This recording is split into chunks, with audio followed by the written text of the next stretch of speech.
Tiana Nobile emerged as a captivating voice with her first collection of poems, Cleave, from Hub City Press, 2021. The book stands as a testament to her profound ability to navigate the complexities of identity, history, and the intergenerational trauma. Her poems are raw and vulnerable while fearlessly examining the intricate intersections of cultural heritage, family dynamics, and challenging histories. These poems unearth the weight of generational memory and interrogate silent struggles that would seem psychologically sealed. There are lyric moments of personal reflection, amplified by a lens of both self-awareness and social consciousness. Displacement, belonging, and longing resonate and align into precise technologies that offer us a recalibration of our own histories and our willingness or unwillingness to pursue them. Tiana is a Korean-American adoptee, Kundiman Fellow, and recipient of a Rona Jaffe Foundation Writers Award, a finalist of the National Poetry Series and Kundiman Poetry Prize. Her writing has appeared in Poetry Northwest, The New Republic, Guernica, and Southern Cultures, among others. A founding member of the Starlings Collective, she lives with her family here in New Orleans. Her poems testify to the power of poetry as a medium for healing and self-discovery. Please welcome to the Splice stage, Tiana Nobile.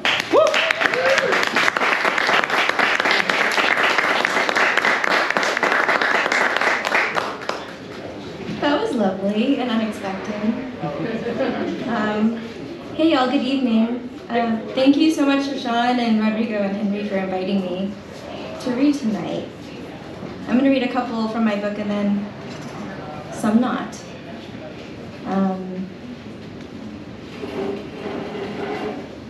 So I think in some ways this book, like Sean was saying, was an exercise in exploring origin stories, and this poem is one of those attempts. What orchard are you from? The juice of the berry, of black, of blue, of red. You sweep the sweet dripping off your chin with your tongue. In the folds of your cheeks, you savor the sap. Who is to say they know the power of fruit, that which could not be picked? They call me peach, orange soft and tender peel. They bundle my bones in boxes and ship them across continents to be packaged and sold. Who is to say they weren't made to poison? Left out on the counter, my flesh will darken. Taste the bitter pulp, the slender tendon where the stem snapped. What will rot where the skin was bit? Take me by the jowl, the stony pit I keep buried in my mouth. Do you still feel where they snip the stalk? Even my most succulent fruit will never fully ripen. Pruned, premature, I ache for root.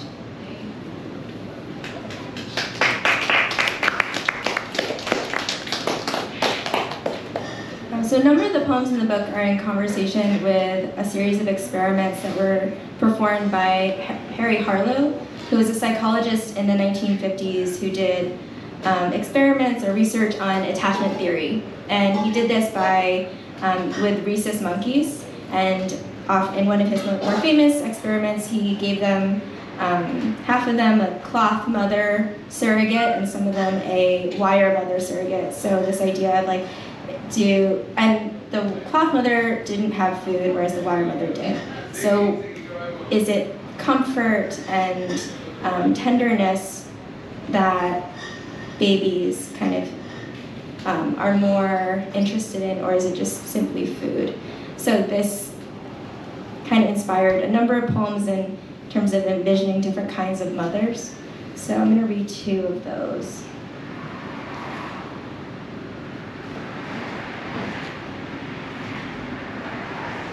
Mother of wood. When did you become a house?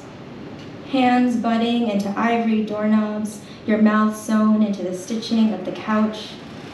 One night I awoke to your fingers slipping needles in my mouth, my tongue a tangled tapestry you tried to mend. I never knew you were such a good seamstress. You hung my body from the shelf like one of those hard-cheeked dolls with eyes that blink when you shake them. When you watched your own mother sweep stifled suffering under the carpet, did you know you would raise a home built on the same fears? On winter nights, the house howls, and I wonder if in sleep your mouth is open, ready to wail. Mother of wire. If I had a choice, mother of wire, barbed and wombless, my mouth poised to pucker, I tried my best given the tools I had, you say. Where were you while I crouch in the corner, a nest of shadows? Bring out the hammer, mother. The statue of the Virgin Mary illuminates my nightstand. I touch, touch, touch, kiss her foot, soaked in snake's blood, splattered spots of red acrylic. In the dictionary of childhood illnesses, I seek symptoms that fit my unraveling. Hair falling in clumps on the couch, tiny, meticulous hands counting each strand. Call me Rhesus, young and moonless, monkey without a cloth to dust her bones.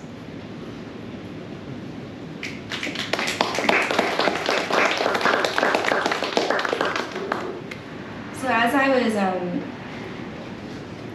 learning more about Harlow, I learned that he, all this research that he was doing into thinking about relationships between parents and caregivers and their children, he was actually a very absent father and an alcoholic.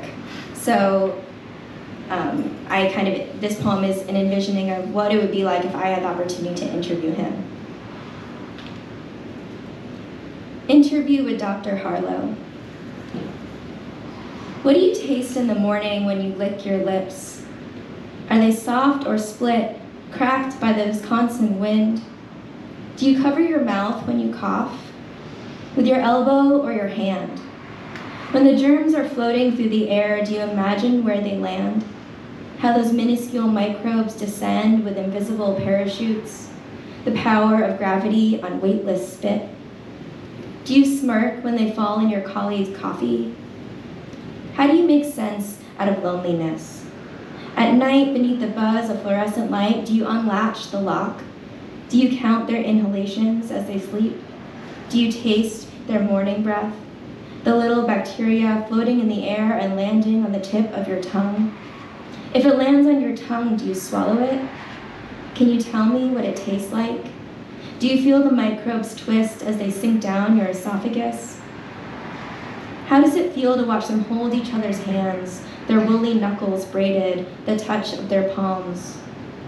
What do you do when the lock has been left open? What do you do when they reach through the cage? What do you do when they stare at you straight in your eyes and cough in your open mouth?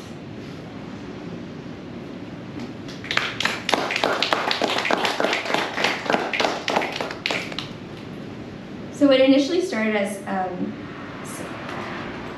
interesting information when I was thinking about my own relationship to my various mothers and parents and attachment. Ended up, I think I started to develop a strong critique of this man and his methods, and he actually, his experiments became increasingly problematic. In fact, some of the laws that were created to protect laboratory animals were as a result of the scientific research he was doing. So this next poem is kind of an envisioning of what would happen if the monkeys took control of the lab. Harlow's monkey. We learned to give ourselves away early on. We used to hide the bruises, used to scratch our arms until they bled, until our body was a weeping wound. The cage exists only in our mind. Kick down the door, matchstick. Whether of wire or terry cloth, we all burn the same. We gasp for air and taste the bitter juice of roses, petals dried and clipped to the pages of our chest. At the feet of our gods, we pile our bones, muscles threaded to flesh. The fresh liquor of unchained thought burning the roof of our mouths, we take back our tongues, drink handfuls of water. In what shallow grave will we bury the words we killed?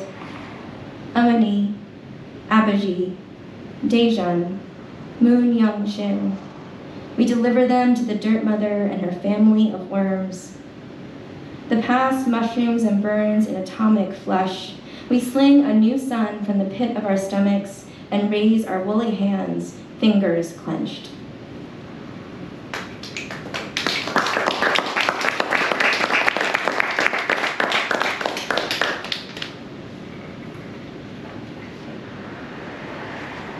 This is a really new one. I never do this, but I wrote it last week, and I thought yeah.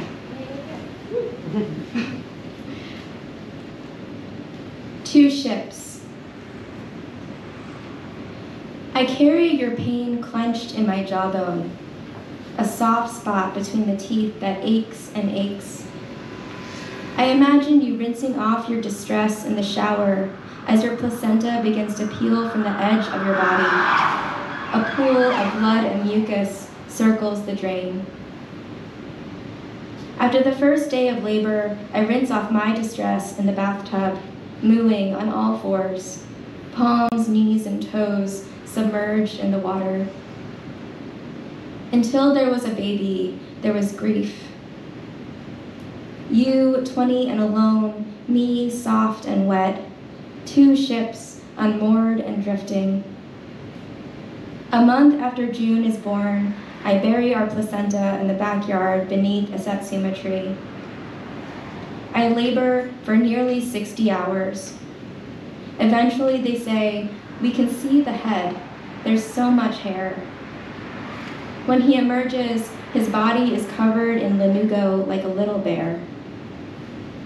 I too had hair at birth. I know because someone wrote that they shaved it off. When he emerges, there's meconium under his nails, black as dirt, as if he was busy burying seeds. The doctors call it arrest of descent. I say harvest. After they extract him, I shout from the operating table, bring me my baby, my insatiable desire to see him. Did you look at me before or after you tore the cord?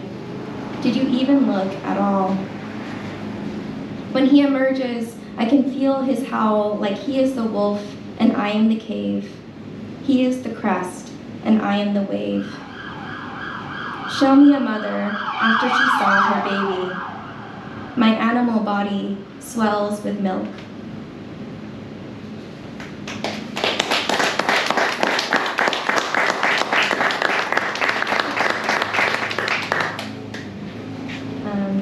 Three more. This one is called Today, and it has an epigraph from an Adelio Prado poem. Today, quote, I've seen hundreds of afternoons like today. The oatmeal hardened overnight and hangs from the table's edge like a stalactite. Dust gathers on the ceiling fan and dances, stirred by a rush of air from the neighboring vent. The hum of worry that purrs in the back of the throat, the incessant itch of it. My baby's fingernails grow so fast, I must trim them every other day with the tiny yellow scissors. Even when the desk is tidied, it is never tidy. Sometimes while breastfeeding, I close my eyes and take 10 diaphragmatic breaths. What is a body when in service to another body? If I photograph every smile, flower, shadow, wine glass, half-eaten sandwich, does it make me more alive? I drop the yellow bowl, of which there were only 4. My nails emerge unevenly. As a child, I bit them down to jagged nubs before peeling the top layer back to the cuticle. I gnawed until there was nothing left. Last night, it thundered so loudly, the walls shook. Underneath a nest, within a cradle. In the morning, I wake to my family's muffled voices in the living room, the radio buzzing the news of the day, the smell of coffee seeping through the gaps of the door.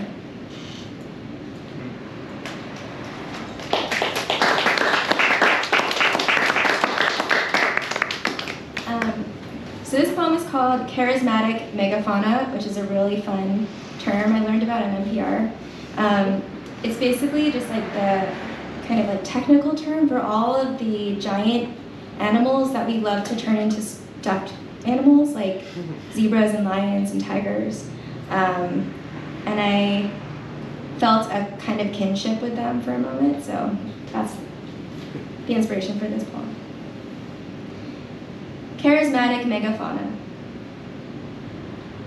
Do you too wince when they whisper exotic in hushed breath, fingers pointed in your direction, your inanimate body poised to pummel behind the smudged glass? Has anyone ever asked you how it feels to be slit and stuffed, from the crown of head to the tip of tail, what was once majestic now hanging from the wall like an ornament adorning the molding? What a parody, these people in their tiger-striped t-shirts and leopard-spotted lingerie, how they burlesque your glory into patterns and plush, how they slash your tusks for piano keys and other trifles before tattooing your effigy on their biceps. I, too, know the taste of this flavor of humiliation. Fingers pointed in my direction, cameras poised and clicked. Imagine a group of men, their fingers swiping, the blur of my face slithering across the screen. Your skin, my skin, 2 notches on power's endless bedpost. Exotic, they say, while slicing off our ears, while scooping out our eyes.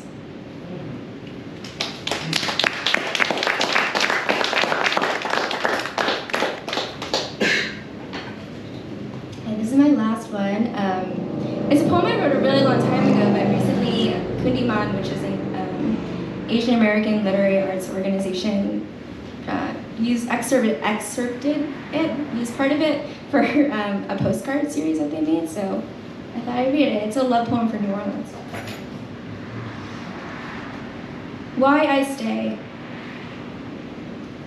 In spite of the summers with heat so thick you could cut it with a knife, I stay even though sometimes it feels like everything is out to get you. Even though I let the night swallow me whole, even though I got grass stuck in my spokes. Because I've never had a good enough answer for where I've been, where I'm going. Because belonging is subjective and I will find my way out of the mud. I stay for the bayou. I stay for the river.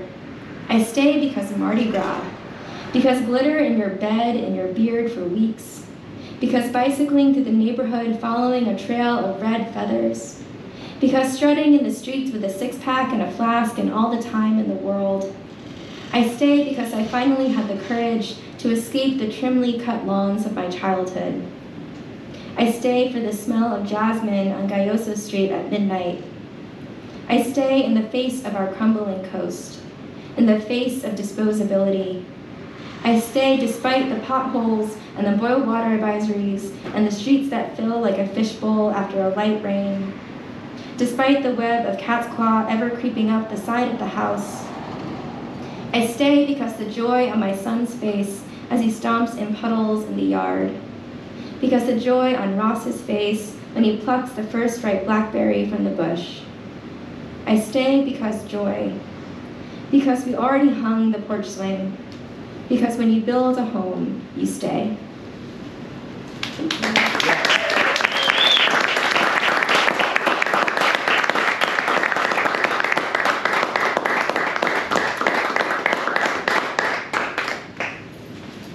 All right, keep it going, Tiana Nobile.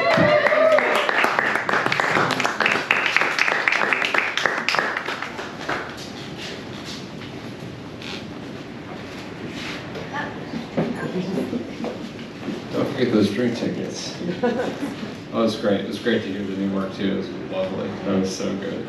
It's really exciting. It's my pleasure to introduce Paul Cunningham, who's our out-of-towner this evening. All right, here we go. In her essay, Language and Madness, the Swedish poet Åsa probes a shift in language over time and how it's become less creative and more descriptive over the course of human history. Eventually, tongue-shrugging, quote, "It's too bad language had to be transformed into a market economy power apparatus for pleasure-opposed morons." I'm so useful. As much as we might hope a poet of all professional roles would be the natural torchbearer to blaze a trail above such sublunary and earthly desires of success within a myopic economy of USD, with the whirligig of prizes and fellowships and clans and residencies paid for in full, we typically are not as Simon pure as we might act. Not most of us anyway. The whole literary scene is a pig pen, especially today. So says Artaud, and all writing is garbage. But it's Paul Cunningham who has achieved in his poetry what Artaud in his theater of cruelty and, quote, recovered the notion of a kind of unique language halfway between gesture and thought.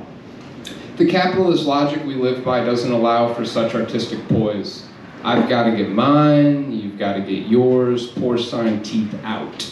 To sonically sound off on by, we're all oink, no boink. The problem here, besides the blood everywhere, is that this seeps into the poetics of far too many of us as practitioners. I do include myself in this slot, by the way. What sells? What's hot right now? What can get me higher? Now, Artaud's way of saying it, to recover the notion, sounds very controlled and stringent, but the reality is much more Cunningham-y than that. As he says it, my hen coordinates gone awry. The surrealists, the Dadaists, the futurists even, part of their program was to challenge and overturn logic, to fashion, as Paul Eluard puts it, the poem into a debacle of the intellect.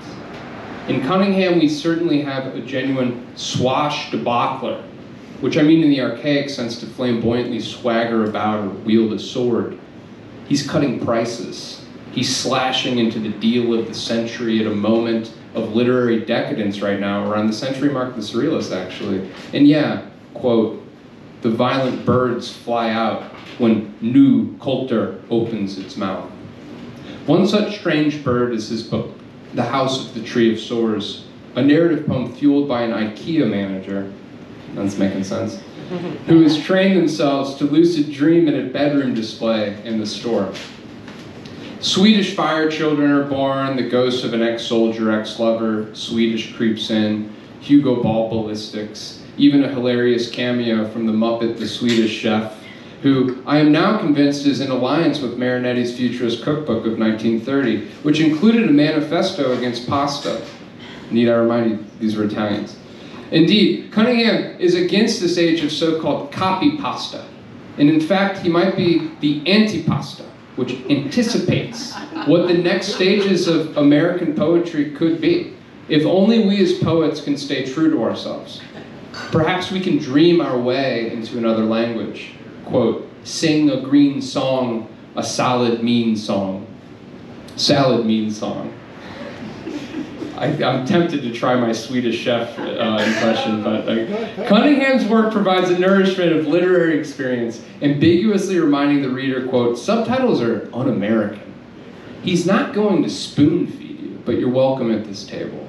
So long as you don't mind his syntactically hurling word furniture around the room of speech, until you've rearranged it, until you've translated the showroom floor into Polish, or Polish, or Swedish.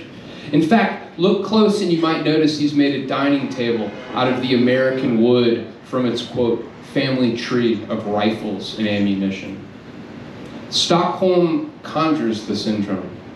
Capitalism and our success within it are captors.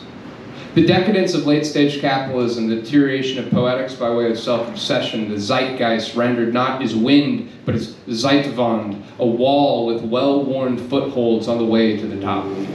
Cunningham tunnels underneath, Steve McQueen style, pops out on the other side, and telegraphs what the hell is going on over there. In his second full-length Fall Garment, the speaker declares, I'm a model citizen. Who isn't? But he also tells us decadence is not the whole. Both Garment and House deal with capitalist subjugation on memories, how often we might quote, fall for a hometown mirage, the sentiment therein. We are even ominously pushed toward it at times as, quote, herds of living attractions. Everything is going forward as planned. Cunningham is unafraid to let the objects bang and clatter in the back of his delivery van, fabrics, chairs, and isms. Reagan and Bush Sr.'s psychotic policy regarding AIDS, dinosaurs, the cinema, the camera, the film, the scum on the pond, death in Venice, and perhaps, most importantly, fashion sense. If clothing, as McLuhan said, is an extension of the skin, then Cunningham translates that into poetry, quote, today might be your last chance to strike a pose. Through the sartorial angle, Cunningham reminds us that, quote, the quality of garments, the quality of matter, remains fundamental. While many of us artists at large lose sleep over which shade of lipstick to put on our respective pig poems, you will see Cunningham with the butcher knife in hand. Quote, people who come out of nowhere to try to put into words any part of what goes on in their minds are pigs. That's Artaud again. Which is to say, when it comes to Cunningham. I like that. The unthinkable will happen. Paul Cunningham.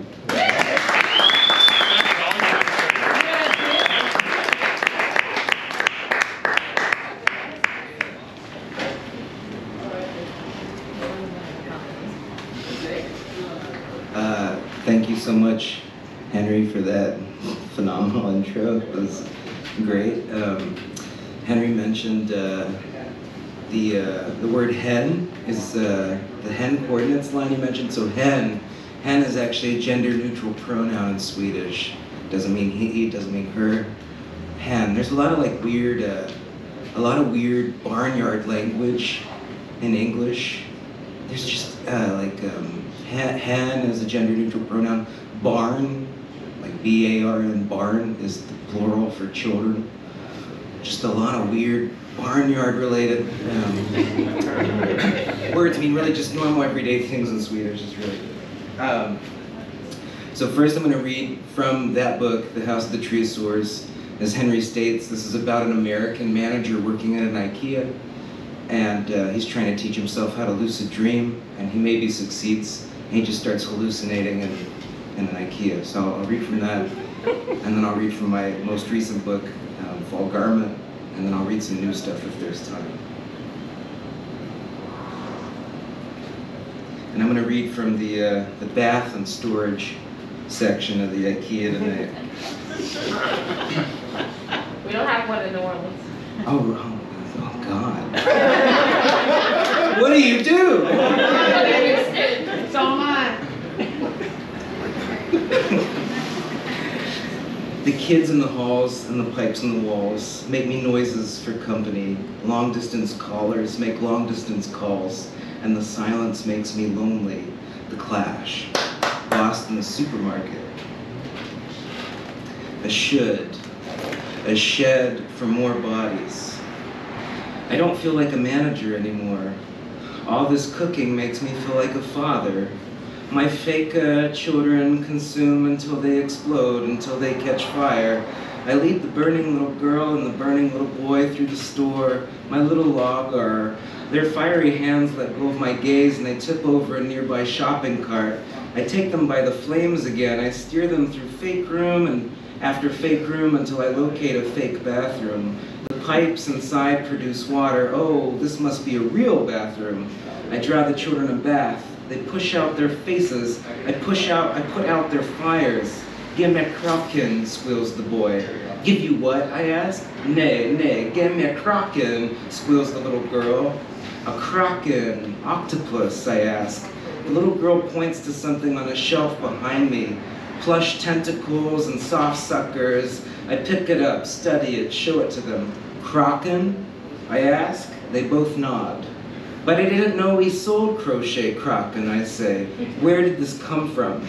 The children ignore my questions, splash waves of water from out of their tub. Stop that, I yell. The little boy continues splashing. The little girl drums her hands against the side of the tub. Drum, drum, drum, drum, the little girl laughs. No drum, I yell back. No more drum. I angrily toss the crochet crock onto the floor. More drum, the little girl laughs. More drum, the little boy repeats. More drum, they both giggle. They pull the plug from their tub valve. They watch the water swirl down. Suddenly something hisses from the hole. More crockin', they scream. They leap out of the tub and take to my legs. They hold on tightly. Kiss-da, the tub hisses. Kiss-da. Syncopated shots of black slop bust from out of the drain pipe. Pinka, pinka, lila stanya, sings the darkness of the drain pipe. The drain pipe gags up, glowing yellow bubbles out, combines with the black tub slop. Fatar, fatar, a black fisk, tentacle. The tentacle protrudes from the tub skin, unwinds like a spindle, spits long blicka webs, spreads like the bleakest fog, spreads across our bodies, spreads across our faces. Blika skin, blacanstic tan, more drum, more, sinister, surrounding a fog of sex, meaningsless sex. The tub sewage flows, the tentacle whips violently. A coprohogus, cornucopia, crossbrook. The tentacle, the hissing, tentacle splits and tentacle splits. Tentacle hardens, carves into the room with axe nervo. It goes soft, suddenly spools far off into a corner. In the ceiling, tentacle into the ceiling. The tile lifts away from the ceiling. Glands and palps sprout from each crockin. Suction cups, long strands of nerve fibers protrude from each tentacle, swelling with axoplasm. The strands harden into long knots of long lobes of long lips of magnocellular bark. Crockeneller trod, asks the little boy. I don't know, I say. We quickly leave the bathroom as the massive tentacular twist up through the ceiling and into the second floor. The children follow me onto the escalator. More, they ask. More what, I reply. More is also Swedish for mother. Are we going to go look for mother? The little boy suddenly asks in English. No, I don't know your mother, I say. You married her, Papa, the little girl replies. You have me confused with somebody else, I say. No, we don't, Papa. I ignore their high pitch. I travel through fake room after fake room looking for the ascending tentacle, but I suit any space, the little girl whines. But I consume up to 30% less energy, the little girl squeals. But I'm made from recycled paper, the little boy whines. But I have a folding bin lid, the little girl squeals. I find a hole, a wound in the flooring. A dark tree trunk swells, capillary vessels chafing and spewing their innards from the jagged hole, the shattered floor, slightly shredded pedal arteries still pumping, charisma, a tree, a chiasma, nerve bundles, branches drip, ligand dripping branches and blooming pustules, neuronal cytoplasm leaks from numerous growth wounds, weak contractions, respiratory rhythms, deflated alveoli sway, scabbed over sections of rough bark, the coiling tree branches continuously generating muscle, throbbing grubs. The tree of sores possesses a stomach. The tree of sores possesses an esophagus. I stare at its tongue like lobes of bark. I stare at its tiny grinding teeth like little motors. I wait for the mouth, for the motor sounds. I wait, I listen as more sores slowly form. I wait in the house of the tree of sores, the height adjustable house of the tree of sores. I wait for its mother to start, for its many teeth to grind. I wait in the mosh pit of household objects, the mosh pit of grotesque motor skills. I spot a commercial proposition drooling in the corner of yet another fake room, my eyes mutilated by household objects. All gone, all gone. I can't see straight, I can't. Only flickering lights, my suddenly failing eyes, on, off, on, off. I stage dive, I headbang, on, off, on, off. I can't remember my name, I can't remember my name, but I remember the names of my children. What, I don't have children. On, off, on, off. I stand before a trunk of stains, a tree of sores. It quakes and it quakes. It makes more motor sounds. Look at yourself, headbanger. Why do you stand there, shivering, slurring coldly with your stupid flesh? Why are you neglecting your children? Why are you neglecting their eggs? The tree of sores quakes once more, spits a crochet kraken from its bark. I pick up the slimy crochet kraken drenched in child-killing bacteria. I shoot the sharp-jawed tree a punkish grin. Eggs, I ask. They're lost in miming, the tree answers, pecking and performing the everyday gestures of this pot milieu, their pop's mildew. Careful, crash dummy, easy, headbanger. You might crash and burn my body. Oddly, it bursts into flames. I drop the crochet crock into the floor. I stop, drop, and roll. Hundreds of bumps crack loudly beneath my flaming roll. Og, ogulor, omelet. Umlaut, a lot of knocking, knocked, cracking me up, I cry out. I dream of forests, and the forests turn into nightmares, nighttime fires across the world. I feel the bark of the tree of sores moaning, howling across me in the face, region after region of fire, Ingen vapor, Trodgård, no life, no live. I am unsure of my future. Je borte ut biruk, smoking continents, smoldering futures, up in smoke, this Wald, up in there, we have our ups and downs, out for assault, territorium, deliberate terrorism. Bolsonaro dreams of a clean world, dreams of smoke. I see myself in a mirror, smoke, koala carcasses, and no echo, only wildfires and prisons of people, prisons of people, prisons of people, as far as the eye can see. Oscar Wilde's last words tried to change his wallpaper, smoke and mirrors. I part my lips, strike a match, hope for a small explosion, anything to change the wallpaper. Dandelions have gone to seed. I have no desire to be clean. Somehow I will push up and I will open, I will bloom into polygala, polyglot.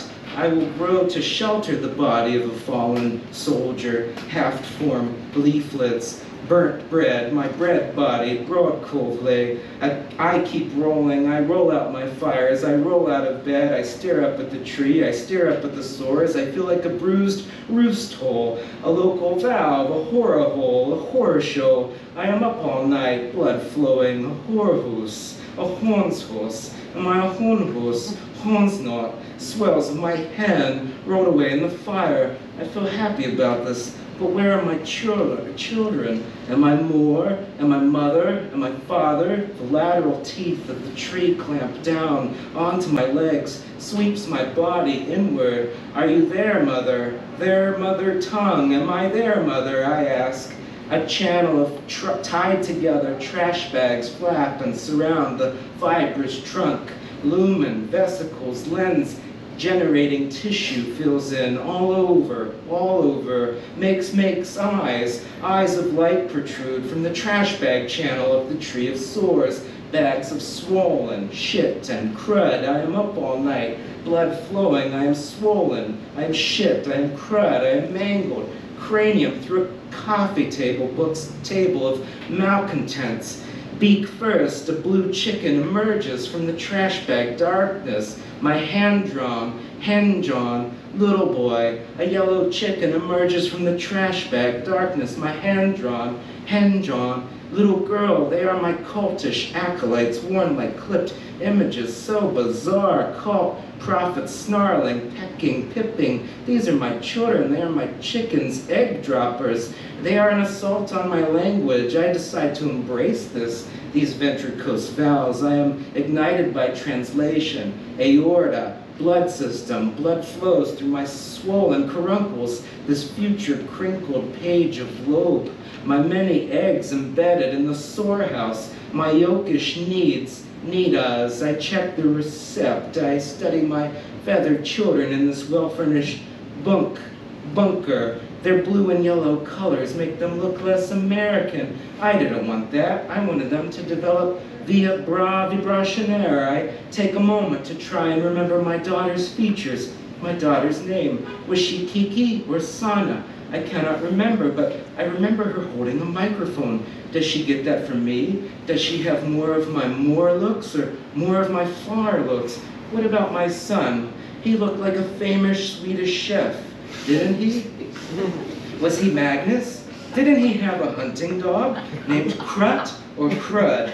Clearly, I cannot recall my little tree, my ancient ek, my traditional ik, my family tree, my brave brochinaire. I feel I have been feathered, tarred, censored, these yellows and blues, these new bruise colors. This doesn't feel like the American dream. America is however I feel, right? It is only a feeling. It is about finding comfort in discomfort, right? Guitar riffs, death riffs, what am I, gong clotter? Yarn fotik over sotar. What am I saying? Shiny leather, tarred and not feathered. Papa, you are lost in translation, my children giggle. My cranial jelly shakes around in the riot traffic. I mosh in the shit of public decency. I think of chickens, their little eggs, their cocking bodies, the strangeness of their foreign language, Stornor, Ronder, blah blah, Americanerna, caramels, popping, Hollywood games of whitewashing, subtitles are shit. Hollywood reminds me that anything in translation is mediocre. My red carpet wardrobe, shit, crud. What am I wearing to the snusk shed? No pretty musk, all should snusk closely into my snusk shed. I mosh onward, slashed and dripping, riot dye, graffiti. Why am I trying to make sense of this world of graffiti? Why should I bother translating? Suddenly I hear them, suddenly I remember their eggs, their names. Suddenly I remember their names.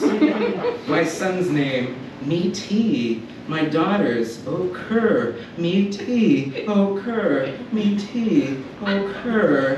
The ochre branches of the tree of sores pinching up my sleeves. Filthy body, tentacular surround, vampira toothus, tooth this, barcode body mine. I suddenly find myself covered in ulcers and tongues of worship. I become painfully decorated by the tree of heirlooms, the tree of sores. Its meat hooks take hold of me, pulls me up ageless to the light, pushes me into the overneath of the house, crushes me with commercial light, viral bric-a-brac, lobes of God. I rock and roll, Stockholm coffee table, Stockholm glass door cabinet, Stockholm Rona, tentacular, blood-stealing IVs reaching into my retching spaces. I feel like Vampira Toothix is expanding my own Star Queen nebula. I wake up, anguish, convulsing in and out of frame, sublime gaseousness, my black bed, my black sheets of space, my tertius gardens, my Venus sinuses. I receive more than one language. I become feathered, eternal flood of blasphemy. I eat these unknown scraps, this scop.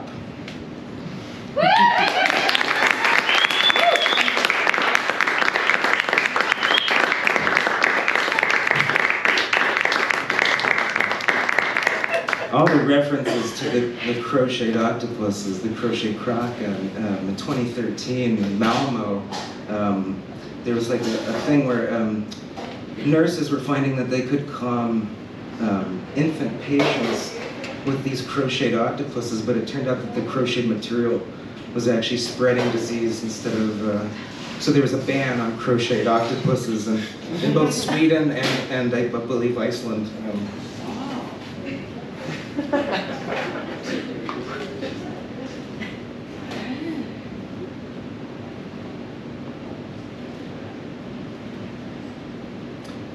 So I'm going to read from Fall Garment now.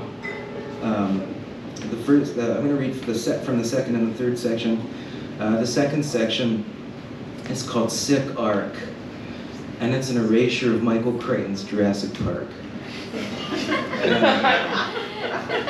I have nothing against Michael Crichton, but the interesting thing is that he spent most of the 1980s writing Jurassic Park, and it won't be released as a film until the 90s. And a lot of people were dying from AIDS in the 80s, and he was like obsessed with dinosaur extinction, which I found odd. But those are two things that kind of clash in this erasure. Sick arc. How that information is used must be up to schools and parents, not government. But let's be honest with ourselves. AIDS information cannot be what some call value neutral. After all, when it comes to preventing AIDS, don't medicine and morality teach the same lessons? Ronald Reagan, Public Papers of the Presidents of the United States, 1987. It's one of the few diseases where behavior matters, and I once called on somebody, well, change your behavior. If the behavior you're using is prone to cause AIDS, change the behavior. Next thing I know, one of these ACT UP groups is saying, Bush ought to change his behavior. You can't talk about it rationally. George H.W. Bush, 1992 presidential debate against Bill Clinton. Darkness has completely descended onto the landscape, and I stood up and stretched my arms above my head, and I wondered what it would be like if it were a perfect world. Only God knows, and he is dead. David Wojnarowicz, Close to the Knives. The incident. 20th century proportions. Bodies change, the face of the planet, the efforts of companies. Research is now in laboratories in America, in the stream, trees, lumber, artificial snow, human spirit, DNA, molecular multi-billion-dollar undertaking, gene splicing, engineering, as if everyone wanted the size of business of money to lie eye to industry. The rose is no longer truth, molecular eye with commercial affiliations, ambitious ink, crisis unreported, the incident at the end, such little press attention, heard behind closed doors. The parties will speak, quote, incident, hammering torrent, a window cloaked in low fog, unending rain across an examining table, the edge of the wound, a boy's lips moved. Raptor, he whispered, hand to his mouth. He had not died. Raptor, a Spanish word. I guess it meant ravisher or abductor beneath the stars. Raptor, to say this word in the darkness, felt foolish. The Pacific filled his ear. Inexpensive plastic, a mirror flashed as he remembered the Ark. All the animals in the Ark would know that they were protected. The lizard chirped, skin of palm, he felt the weight. The animal's body, the lizard scrambled up the face, and the beach screamed. Viral diseases load the clip. Ligamine beach of high hopes, wasted beach of jaws green with a jungle dose of his lizard, a fraction of the former size, the fragment of cross, his lizard to us, plastic cylinder, milk container, plastered with warnings, a mask, contaminated with green documents, biting concerns, this animal waiting for the record, power lost in the storm, nose inches from the ground, harsh alkaline dust exposed, a fragment of jawbone. He paused for a moment to paint the Badlands outside Montana, barren and whining, the American West underwater, EPA speculation of extinct life. Down the hall, the car in white dust, late 20s, wearing a tie, a business suit, a briefcase, walked toward the desolate landscape, cut off jeans and a work shirt tied at midriff. He was very good at what he does, bird-like. Make yourself comfortable, outdoorsman. Outdoors, your hands had little patience. Museum curators took some pains lifting bones from the acid bath. You're probably wondering why I'm here. What do you know about the relationship of dinosaurs to amber, museum quality jewelry, easily synthesized, no reason to stockpile, to set up a biological preserve? He searched in his briefcase a report of days of the mid-1980s, telephone call. It was a man. He said he wanted to know about the eating habits of dinosaurs, what they ate. A tape recorder in 1984, the dietary habits of juvenile dinosaurs. On the phone, they're planning a mausoleum. Ion solutions eat through limestone, dinosaur bones, so fragile. The kid, no question, the skeleton, saurus, raptor, dance step toward that dream, you pretty answer. You got out slowly, you sick-ass skeleton, so light.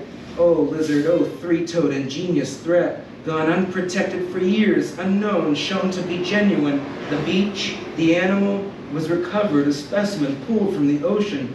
Could it be real? He persisted 10 or 20,000 years, a few million years, 65 million years, 65 million years ago, the dominant life form ago, planet sick, 190 million years ago, first appeared. It was Triassic time, so sick, so trias, so we know it happened before. And the thing is, he said, how else do we explain it? The phone rang, it's good to hear your voice. Oh, you, oh, he cupped his hand over the mouthpiece. You've got to come see me. I was afraid to find out. Almost finished. You'd find it fascinating, irritating, evidence, midday sun, pinstripe suit, investigating him. Too many rumors, too many have died. A report, some kind of new lizard is biting. 1982, openly hostile, a social hiss. A radio voice says no tomorrow. Thick manila envelope, a sheet of paper fell out. Confidential, these plans look pretty paranoid. The next page, a teardrop bulging, Nazi fire. Like a zoo, a glimpse of arched back raptor before your eyes, assembled into fine-boned bird. The cause of death, twisted laterally. Apple turned brown, compost heap, carnivores, raptor. We're running out of time. Disease brought years of research, and the world knew almost nothing about dinosaurs. Sales tags screaming, Jesus, my boy, how have you been, my boy? He looked flamboyant in 1983. He had an elephant that carried him, a tea-cozy elephant, promised him the bars of the best cage offered, birthday cake and clown. Is the ark ready for visitors? 238 animals, herds of living attractions. Everything is going forward as planned. DNA holds the answer. We'll have to inspect them. Night vision goggles, CD. See? In the dark, the arc. Everybody learns in school, squares and cubes, sulfur fumes. Now a whole life, your whole existence, has the same shape a single day. Power is gone. Lights, TV, cameras, everything gone black. Sick arc, his love, a closet, a hiss of gas. Huh. Michael Crichton's Jurassic Park. And I'm going to close out and just finish Fall Garment. And thank you all for coming out tonight. And thank you to Rodrigo and Sean and Henry for everything. I appreciate it. And this is called Fall Garment. Gold once out of the earth is no more due unto it. What was unreasonably committed to the ground is reasonably resumed from it. Let monuments and rich fabrics, not riches, adorn men's ashes. The commerce of the living is not to be transferred unto the dead. It is not injustice to take that which none complains to lose, and no man is wronged, where no man is possessor. Sir Thomas Browne, Hydrotophia. It's so important to be really true to yourself in design, and I am Tom Brown. Largo. I have a beach in mind. My bird bones, my red phosphorus isn't renewing so well. A fall hour where money inwards on the red. My beach body emerges from the sand, and the focus should be the limbs. Decadence is not the whole. My quicklime body, the way it goes pops. And greens, flaring. My Sprite bottle green body. Green is all the rage. I volunteered to clean up a local beach, to clean up the garbage. I had to wear an orange vest, like a criminal. I wore orange, like an American president. The beachgoers today are hard to look at. Not enough flame. The girl with the white hat, her face is waiting to come to life, but Sara only paints corpses. Under a bridge, a red plastic pom-pom protrudes from thick mud. I try reaching it with a trash picker, but the pom-pom is strangely too heavy. I have to use my hands. It feels like sculpture. I worry something might be attached to the pom-pom. Will it be a cheerleader, or will it be Mickey? Oh, Mickey, what a pity. You don't understand, and you'll never understand. I think about Blade Runner's scene with the ostrich, wearing the Minnie Mouse bow. Blink and you could miss it. A t-shirt at the gym reads, "Real men don't blink." I find out later he was a camera all along. I shove the red plastic pom-pom into my black garbage bag. Mickey, you phony, you heel. I swear I can hear Superstar by the Carpenters playing in a department store dressing room. Hoe-eyed, I am purloined by the beach, lying in the toxic sun, sinking in the dunes. Silence. A boy wearing cowboy boots too large for his feet approaches. He pours a foundation, then sandcastles. A stylish Cocker Spaniel tramples. The boy loses his vision. Silence. Most boys begin trying to build empires around age 3. A mean tree starts to grow, and then it's the usual. Premature ejaculation, crown shyness, death. But do trees have sex? Asks a little girl. Don't talk that way, says her father. The little girl thought sex was when you hugged an object really tightly. She would grow up to be a holy whore, ever incomprehensible, stupid fathers. My pinwheel mouth collects wind in a backyard. In a photo album, my pinwheel mouth collects wind. It kills all of the president's birds as my chin absorbs dandelion. Like butter. I like butter. I like fatty substances. When it comes to poetry, I have a factory appetite.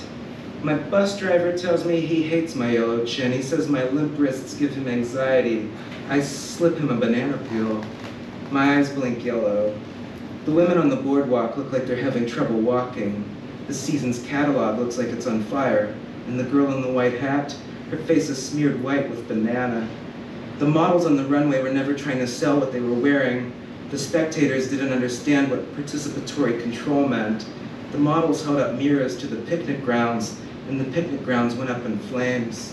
Thank God. It's like old witches say, went up in flames, thank God.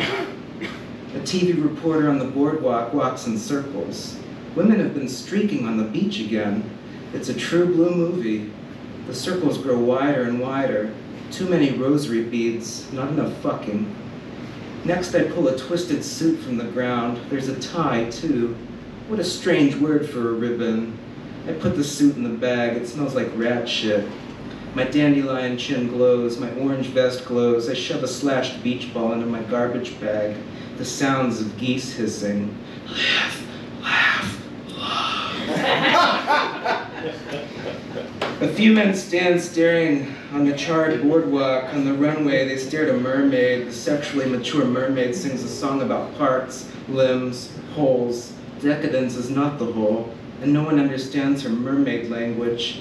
Everybody knows there's nothing more dangerous than a language you can't understand. A police officer is called to the scene, and the mermaid is never seen again. Police officers have a habit of making things disappear. I hate the way the Ohio River bends. Somewhere a man whispers with his watering can mouth. He whispers, canter, canter, canter, canter, canter, canter, canter, canter. A little candor can't hurt, can't hear, ah, can it? Denatured in a canister on Daddy's hardware store shelf, not enough flame. A boy finds human brains all rolled up in sand, mistakes the brains for funnel cake. He eats the brains. He was hungry after all. He was abandoned by his family, all-American family, always hungry for another crime scene. He escaped a conversion therapy camp. He knows all the words to High by the Beach. He's 13 years old and super hungry. Bet you on land they understand, but they don't reprimand their daughters. Bright young women, sick of swimming. Oh, look at the stars tonight. Those old commodities, fucking bluebells. 2. Allegro molto agitato. Discovery of a uniform whose yards open. The surface, I appreciate quality is not what it seems, and THOM is corrected to O-M on the screen. Now there are two, and we are very focused on embracing the world we live in. Bowels and regions, this apple, this center, nature, urns, coins, teeth, monuments below the lawn, the mower, great antiquity, America, lawn and lackadaisy, America, forefathers and daisy cutters, water, escaping, bones and relics between Satan and archangel, body of Moses, dividing, escaping, salt, ocean, lawless, Adam, and funeral pyre, Eve, of planed wood, burnt, old city, Ovid, and a silver urn, Ovid, turning among crows. We live in our clothes, and water, of all things, concludes fire. Clothes are not precious, master, principle, and composition. We like everything to be in order, white balloons and clean children, regular and uniform, until degeneration, worms, warming particles, the quality of garments, the quality of matter remains fundamental. No natural landscape, wars served, wars survived. Many nations embrace fire, burning themselves alive. Days and years of last words, worms, everything living tweets, but birds, spectators, great idolaters of fire. Pollution is a deity exposing bodies unto vultures, beers of wood, fuel, the who pollute the earth, we authentic devouring elements, mercilessly consuming, fish eating with our mouths, drying the earth with our mouths, visible corruption, a debt of bodies, oldest element, Homer, drowning, crowded into urn, outside earning, bodies earning their trees, making use of trees. That's definitely things outside of fashion. I find myself laughing outside with much burning, barbarous nation, America. I stand outside of whatever that is in the way of upset ways, ashes of our Savior, of Peter, Paul, and the ancient martyrs, black and white angels in the hollow expressionism, the custom of exact embalming. You fall into the commercial trap of not creating interesting things. A burst of sunflower, a sepulchre entertains he that observeth, the eyes washed, dead, nations wavering, mournful treble, animal law, thick as credit, phoenix, you need a touch of personality from sepulture, a burst of sunflowers, golden bees are swarming from sepulchral cells, garden gnomes carry out their dead, authors, our repeat, bones and ashes, our repeat, phoenixed, a severed ear, a plot of ground, surface of the ground, altars and urns, what perishes in name, perishes a different sound, a severed ear, military invasions and hope of a better state, every daughter who's lived in an angle. When you make garments so perfectly, there has to be something that renders them a little imperfect. The populace, their urns stood in resistance, endeavored to burn. Many coins buried them underground, iron rings and iron Caesars of bulk and bigness. The urns deposited nothing, only more uncertainty. These parts garrisoned, planted before the dates of their interments, urns, lamps, bottles, terms of burning, magnificent burning, condemned the bones of men into magma town, the burying place of golden bridges, of musical instruments, grass hopping, and a monument of urns, relics, a reliable form of thirst used against them, knives of iron, wood, and brass. Menswear has always been important.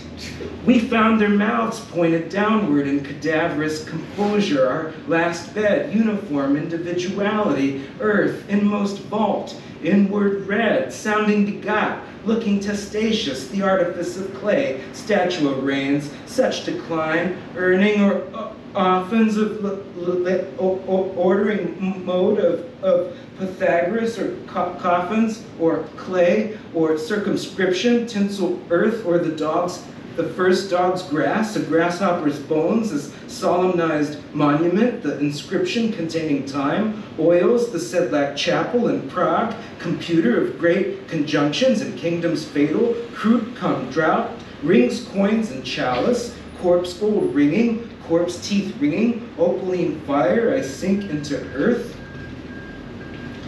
water into eternal green epithet, tomb of spectators, cypress of Diana, Aaron's olive rod, ark of Noah, vegetable fragments and undated ruins, floods, remains, we among metal test boundaries, Christians dispute how their bodies should lie in the grave, the eggshells, corruption. I feel very American in the monument crumbling to pieces. Magnetical parts call it American sensibility, yet metal rusts, even pieces we admire rust, the hardest attrition, piercing atoms of air, they typewrite, piercing atoms of air, green entrails, flowers and ribbons, ties, in other words, men's ties, no sight of self, verses, only verses, ossuaries, the amphitheater, and so much tragedy, fragments of skulls, mixtures of bones. This is a collection of classic, beautifully made suits. This is a collection of classic, beautifully laid bones, ashes of confused burnings, these minor vessels once held light, a skeleton's hands, ancient Christians obscene and antique pieces, thigh bones and death's cemeterial cells. Oh, a cypress flourish, oh, golden bees, feather ocelli, mystical peacock, incites a vision, a life in a grave, sweetens our lives, history itself, always watching the records of persons. Any philosopher, any life without 2 or 3 deaths, makes readers true graves, real tombs, earth of bones, not riches, earth of bones, men's ashes, not riches, earth of bones, men's ashes, commerce of the living, aged cinders, crumbling relics, forefathers, common poison, Lorca's poison. We must save you. We must save your skull of a theater, hell of a trapdoor, our sleepless nights, our choiceless practice, our choicest cuts, fuels the metropolis, her husband Mausolus, the common ligament, a wall against itself, spinal marrow, and heritage for serpents, a firmer consistence and buried days. I don't witch, I don't watch any other fashion shows. It makes my work as a designer easier. I'll stop there.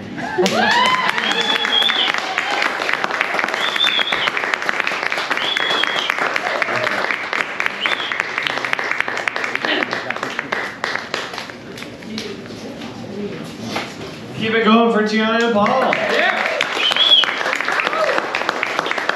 Paul Cunningham, aka Cunningham, has some books for sale here for $10 a pop. Diann, you got any books for sale today? I got 5. She's got 5 books for sale. Hot on it. Get them while they're hot. Tip your bartender. Chat with the poets. Hang out. Thank y'all for coming to Splice. Our next one is on July 8th. We'll be back in here. Come on down and hear some more poetry. Good.